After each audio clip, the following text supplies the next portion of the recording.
Hello my dear viewers, I'm Viswanath political review. ఏ దేశంలో ఏ ఆట అయినా అదొక ఆటగా మానసిక వికాసానికి, శారీరక దారుఢ్యానికి, ఒక ఎంటర్టైన్మెంట్ కి ఉపయోగపడే సాధనం. అయితే భారతదేశంలో కూడా అన్ని ఆటలు అలాగే ఉన్నప్పటికీ ఒకే ఒక్క ఆట మాత్రం కోట్ల జనాభా గల హిందూ సామ్రాజ్యాన్ని మొత్తానికే అదొక మతంగా పరిణమించింది. ఆ ఆటే క్రికెట్ అని మీ అందరికీ తెలిసింది. అయితే ఇందులో కొత్త అంశం ఏముంది? ఇప్పుడు మార్కెట్ శక్తులకు ఏదైనా ఒక వండర్ జరిగితే దాన్ని ఎస్టాబ్లిష్ చేసి మార్కెట్ చేసుకోవడం దాని నైజం.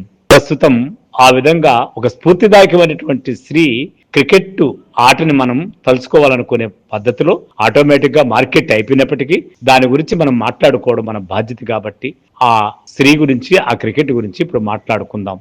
పక్కన బ్యాట్, స్వరానికి కొత్త స్వరం. Mercy Margaret. ఈ దేశంలో క్రికెట్ కేవలం ఒక ఆట కాదు, అది భావోద్రేకం, భక్తి, ఒక మతం. కానీ ఆ మతంలో ఇన్నాళ్ళు పూజారులు పురుషులే, బ్యాట్ ఎత్తే హక్కు మగవాళ్లకే, చప్పట్లు కొట్టే బాధ్యత ఆడవాళ్లకే అనే మౌన ఒప్పందం మన సమాజం రాసుకుంది. కాలం మారినా ఆ గీత మాత్రం అలాగే ఉంది. కానీ ఈ రోజు ఆ గీత దాటిన క్షణం, ఆ మైదానంలో మహిళల చేతుల్లో మెరుస్తున్న ప్రపంచ కప్పు కేవలం ట్రోఫీ కాదు, అది శతాబ్దాల నిశ్శబ్దానికి సమాధానం, సమానత్వానికి ఒక ధైర్య ప్రకటన. మహిళల ప్రపంచ కప్పు విజయం అనేది కేవలం క్రీడా వేదిక మీద గెలుపు మాత్రమే కాదు, శతాబ్దాలుగా నిలిచిన సాంస్కృతిక నిబంధనపై సూటిగా దూసుకుపోయిన ఒక ధైర్య ఘోష. అమ్మాయిలను ప్రకృతి చేసినట్టు బలహీనుల అనే ముద్ర వేసి క్రీడలకు దూరం పెట్టాం.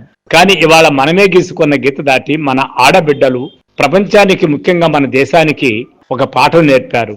కానీ ఈ రోజు ఆవిడలు, ఆ కూతుళ్ళు, ఆ అక్కలు తన చేతులతో ప్రపంచ కప్పు ఎత్తినప్పుడు కళ్ళలో తారల్లా వెలిగింది ఒక బాధ, ఒక ఆనందం.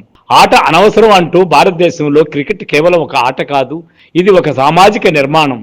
ఇది ప్రతి ఇంట్లో నదిలా ప్రవహించే భావోద్రేకం, చాలా మందికి పుట్టినప్పుడే నిర్ణయించబడే అబ్బాయిల స్వప్నం. అలాంటి కప్పు మన మహిళా జట్టు గెలిచినప్పుడు నాలో ఏదో తెలియని ప్రజాస్వామ్య వెలుగు, సమానత్వ వెలుగు కళ్ళ నిండా నిండుకుంది.